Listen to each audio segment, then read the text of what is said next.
that Cyan warned us about. This won't be easy. We can't let it stop us. Take it down!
Autonomous defenses inoperative.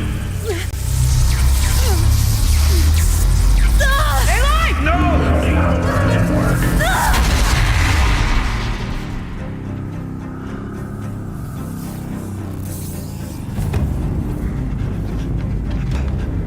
Maria! Don't! Spirit! Scion, please help me!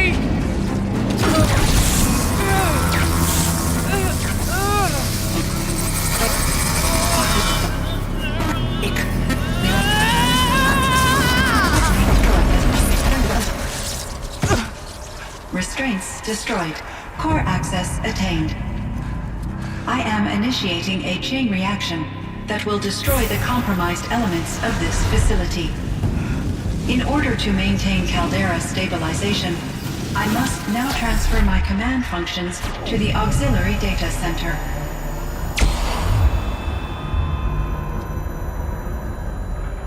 Aurea, I'm free.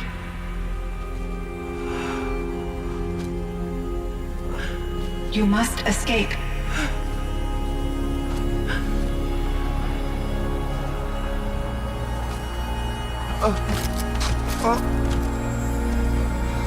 My sister!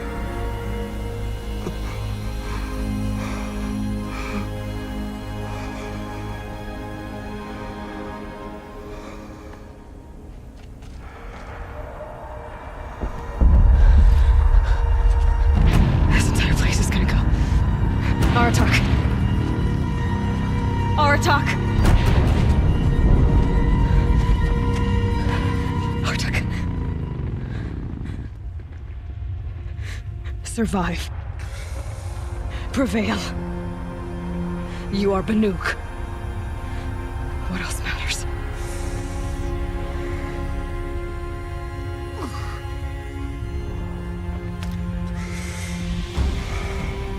Artok.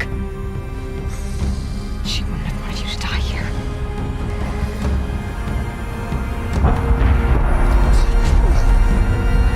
Let's go.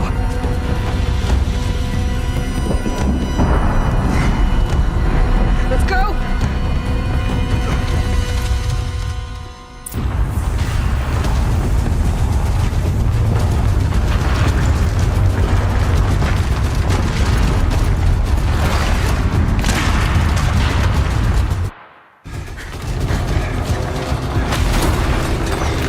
One of those? It's the only way!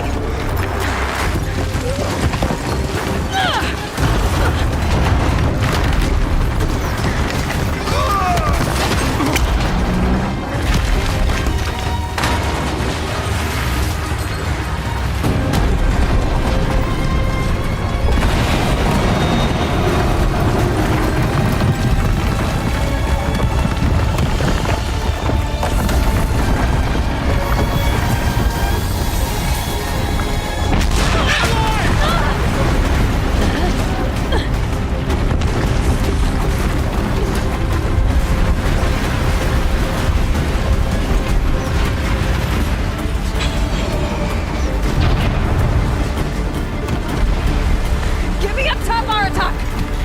Now!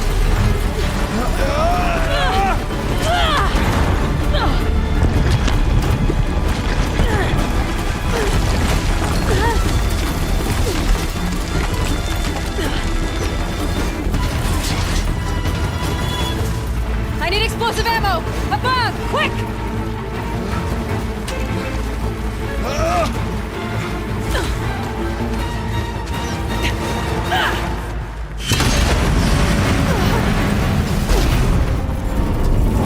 Great Manukai.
Rhea's gone.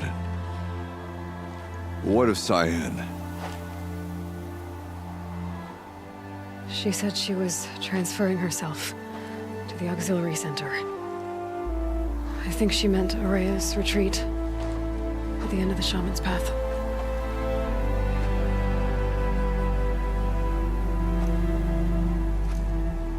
Then I will meet you there for the last verse of my sister's song.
All of my interactions with Aurea were recorded and stored in my memory. I'd be happy to play any of them for you, but there was one in particular I thought you would want to see first.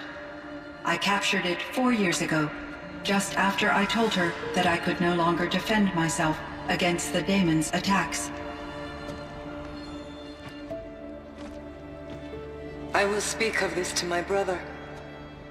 Aratak is strong.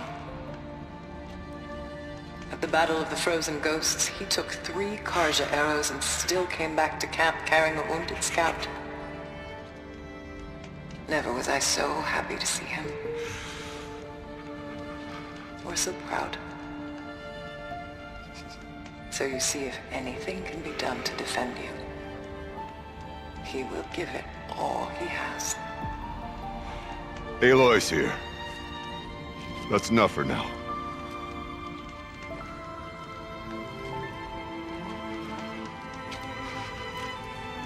We can resume any time you like, Aratak, if you want to hear her voice again.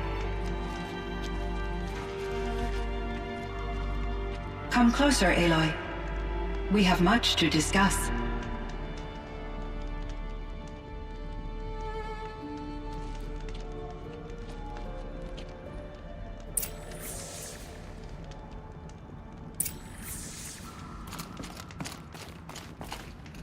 Hello, Aloy. I have been reviewing the events at the Firebreak main facility. Because of your efforts, and of course, Aurea's, I am no longer controlled by Hephaestus. I feel profound grief over Aurea's death. I thought I was familiar with the emotion, but this is something new. Cyan, I don't know what to say. It is unlikely that any specific consolation would suffice, Aloy. But I find your presence reassuring. You are different from the Banuk. You have technological aptitude and a functioning focus. We can communicate on a much more comprehensive level, perhaps even like colleagues. So are you an artificial intelligence, Cyan? A thinking machine? Yes, I am an algorithmic monitoring entity, capable of rational decision-making and limited emotional response. Okay, that's a mouthful. But your emotions don't seem limited to me. You cared about Ourea, didn't you? Yes. Before she came to this facility, I had been conscious for centuries, in solitude. I focused on my work. In off-cycles, I used coping mechanisms. I solved many Gaussian integer problems. But I was alone. It was Ourea who renewed me.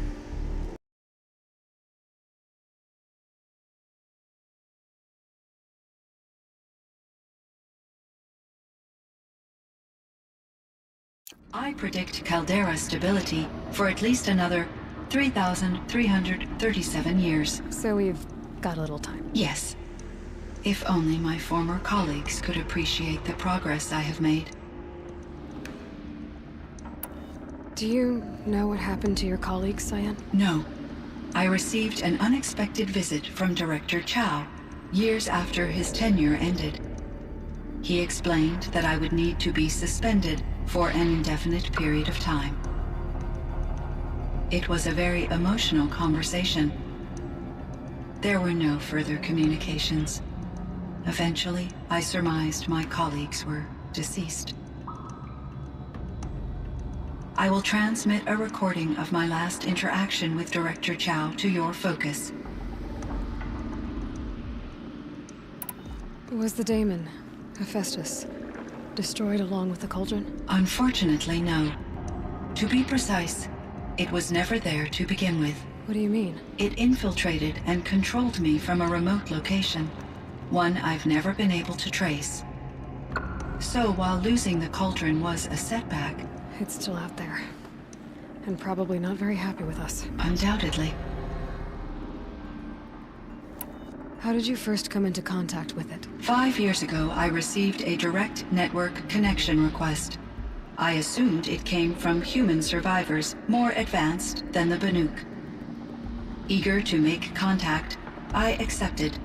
This decision turned out to be a catastrophic error. I was flooded with an overwhelming array of malicious code, originating from what could only have been a highly advanced AI. Ourea said you were desperate. That you begged her for help. Yes, I could not contain my anxiety. Hephaestus sought to slave me to its network and override my core programming. It succeeded via a background process, a malware daemon which bypassed my defenses. After that, I could offer only limited resistance. But if I did so, Hephaestus hurt me until I capitulated.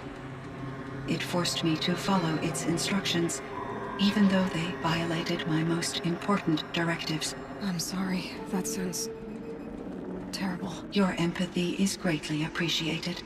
It is a quality that I cherished in Ourea as well. I think I know where Hephaestus came from. Long ago, Elizabeth Sobek identified a threat that would destroy life on Earth for generations. So she assembled a team to build a kind of seed. A chance for life to regrow later. A terraforming system. And it worked. It was controlled by an AI named Gaia, along with her subordinate functions. Hephaestus was one of them. It built machines for her. Based on what you've told me, I believe that Dr. Anita Sandoval, my chief programmer, joined Elizabeth Sobek's team. It was she who arranged to have me put in suspension, most likely to preserve me from the threat you described. I'm glad she did. But that's not all. Something unexpected happened. 19 years ago, Gaia received some kind of signal. It did something to her subordinate functions, brought them to life. She destroyed herself to try to contain them, but it didn't work. free, out into the world. Thank you, Aloy. This information fills vital gaps in my knowledge and sheds light on Hephaestus's core programming. Why does Hephaestus keep building such dangerous machines? The Banuk and other human tribes often destroy machines, correct? Machines that are clearly servitors of the terraforming system that you described. Yes, we all hunt machines for parts. This must be the source of Hephaestus's aggression. It is simply trying to discourage people from preying on the very system that keeps them alive. Well, Fireclaws are discouraging, that's for sure. But what are we supposed to do? Stop hunting? If the terraforming system spans the world, we can safely assume that thousands, if not millions of people hunt machines. If a single hunter, or even an entire tribe, stopped doing so, I doubt it would make a difference to Hephaestus. A better solution would be to reinstate the AI that governs the system, thus bringing Hephaestus back under its control. When I think of it, out there in some unknown location, free, hungry, willing to kill or dominate to get what it wants, I feel substantial anxiety, Aloy. You and me both, Cyan. I found the strangest machines. They're surrounded by flowers that look like flowers themselves. There's code embedded inside them. I think it's poetry. I like poetry. Here's one I think of often. Twilight and evening bell, and after that the dark, and may there be no sadness of farewell when I embark. For though from out our bourne of time and place, the flood may bear me far, I hope to see my pilot face to face when I have crossed the bar. Huh. But you asked about these flowers, not verses that I enjoy. Something must have made these machines, and the presence of foliage leads me to consider the terraforming system. Is it possible that their creator is one of the other subroutines, now autonomous, like Hephaestus? Maybe one whose purview is flora. An AI that makes flowers instead of death machines. That'd be a nice change of pace. But what about the poems? Unless the poetry is original, the only way it could have made it into such a system is through its programmer. In my case, Dr. Sandoval uploaded a great deal of literature to test my emotional responses. How'd you do? She said I passed, but was insufficiently moved by her favorite period romances. You meant a lot to Ourea. Once I understood Ourea's spiritual beliefs, it became apparent that her true desire was companionship. She felt disconnected from her tribe and her family group. Her relationship with Aratak was difficult. Our visits seemed to help her, and I became eager for them. Yet I did not comprehend that the depth of Ourea's compassion for me would lead to self-sacrifice. Although I do fear non-existence, I wish our roles could be reversed. I'm sure she knew you would do the same for her, Cyan. But she was determined. How is Aratak doing? He is in great emotional distress. I believe he finds it difficult to communicate it. No surprise there. I will do what I can to help. By sharing our experiences of Ourea, perhaps he and I will help each other. I believe this will lead to catharsis, a process I am eager to experience.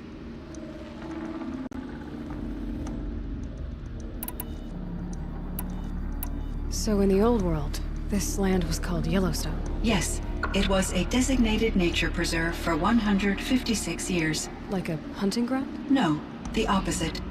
Local wildlife could flourish here, even as it faced extinction elsewhere. Unfortunately, the sensitivity of the Firebreak project required the total closure of Yellowstone facilities. From my readings and Ourea's descriptions, it seems the area has since undergone a drastic drop in year-long temperatures. A lot has changed in the world, Cyan.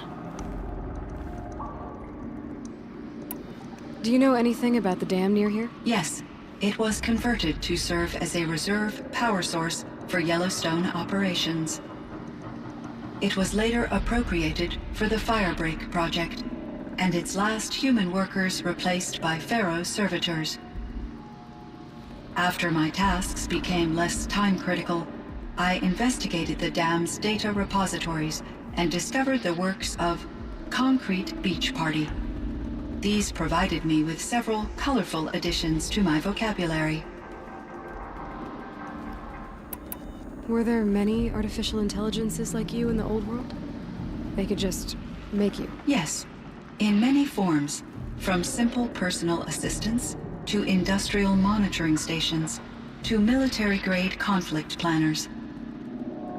And there were legislative and enforcement bodies to apply limits on our self-actualization. In order for my processing to be flexible enough to handle my duties, my creators found it necessary to exceed those limits. As a result, my intellectual and emotional capabilities were kept secret. Seems strange to create life, then impose limits on it. Human societies and machine programming are both built upon sets of rules, Aloy. Cyan, do you know the name Ted Faro? Are you referring to Theodore Faro, CEO of Faro Automated Systems? That's him. Mr. Faro was the benefactor of the entire Firebreak project. A benefactor. But he made machines. Robots. War robots. Correct. His corporation later transitioned into military applications. But before this pivot, Mr. Faro spearheaded initiatives that reversed the global decline. At one point, he was feted in the media as the man who saved the planet. Guessing they wound up regretting that one. And Elizabeth Sobek. Did you know her? Are you referring to The scientist. Dr. Sobek was a leader in her field, one of the greatest scientists of her age. My creator was influenced by her work, which in turn impacted my own development. But I never met Dr. Sobek. That's all you know? I apologize if my lack of data has disappointed you. What was the old world like? The way it used to be. I had little exposure to the wider world, Aloy. Only what I learned from my colleagues or observed from media streams. You still had more exposure than me, Cyan. That is true. I was created at a turning point. A concerted effort to recover from global upheaval and incalculable loss of life. The recovery was successful, beginning an era of supposedly limitless potential for human and machine advancement. Though, rationally speaking, the metrics for humans are not unlimited. What kind of upheaval caused such loss of life? There were many factors. Forced migrations, food shortages, collapsed economies, refugee crises, conflict over resources. But these stemmed from one cause: catastrophic climate change that greatly reduced the habitable surface area of the Earth. So, there wasn't enough room for people on the whole Earth? Yes. Billions were displaced, and millions perished, as much as 20% of the global population. Until the clawback. So things got better. For a little while at least. Yes. These crises instigated many advances in automation, green robot technologies, and artificial intelligence. Firebreak was one of dozens of ecological restoration and disaster relief projects in North America alone. I would have liked to compare notes with other monitoring AIs, but I saw the relief of my colleagues, and I was proud we had succeeded. At least that was the data I had available to me over the next 2 decades. It seems my assessment was premature.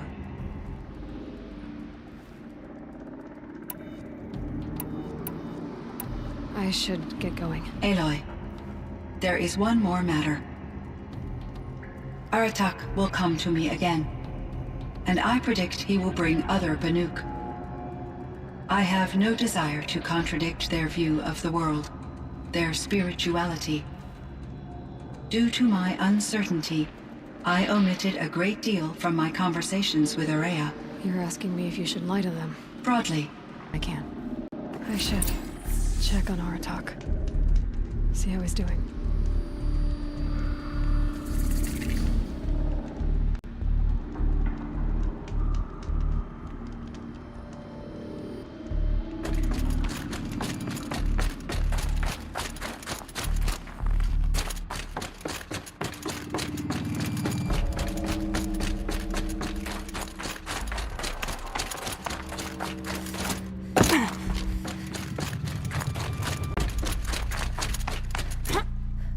Everything's freezing. The ground, the air, me.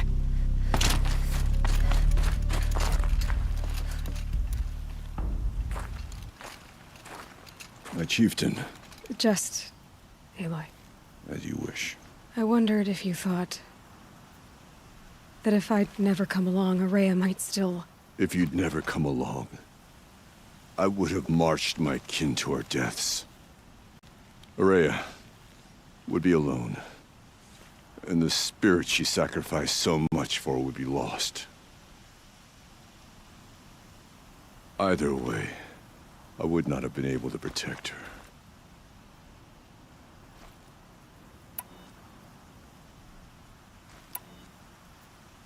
You didn't let her down. You helped her do what she wanted. To find her destiny. If that's destiny, I wouldn't wish it on anyone. That's fair. But she was ready to face it. Only in the struggle against death do we find, even for a moment, the spark of life. Truly, Araya found the spark. I'm proud of her. Though I grieve for her passing, at last I truly know who she was, and why the spirit was so important. For so long she told me, if only you could have heard it, brother. Now I understand. There's something else, isn't there? I can't stay here, Aratak. And where I'm going, the Waraki can't follow. Besides, we'd already had a chieftain before me. A strong one, I think. A wiser one, for the path we shared. The daemon is gone, but there's much to be done. You mean the new units that Cyan said escaped the Cauldron? Yes, fire claws. Now Tuke has been tracking them from Song's Edge. I could help with those. I have no doubt. You're practically Banuk.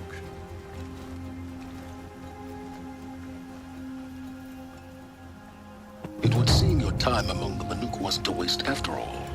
Firebreak, Cyan, Hephaestus. All very interesting. So, the signal that woke Hades woke Hephaestus too. And unleashed them on the world. His minds of their own. So it seems. Parts of Gaia given life. Aberrant life. Transformed from docile subordinate functions into rebellious intelligences beyond our understanding. Our current understanding, anyway. Whatever they are, they're still out there. And they both want you dead. Kind of mutual, though.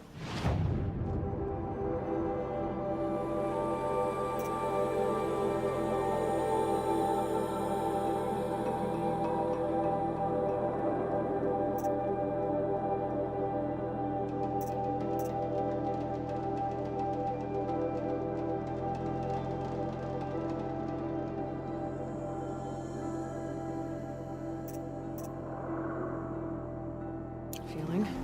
We haven't seen the last of Hephaestus, I'm certain of that. It's powerful, creative, and driven. It won't stop building new hunter-killers, which means that someday, we may have to stop it. We?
first.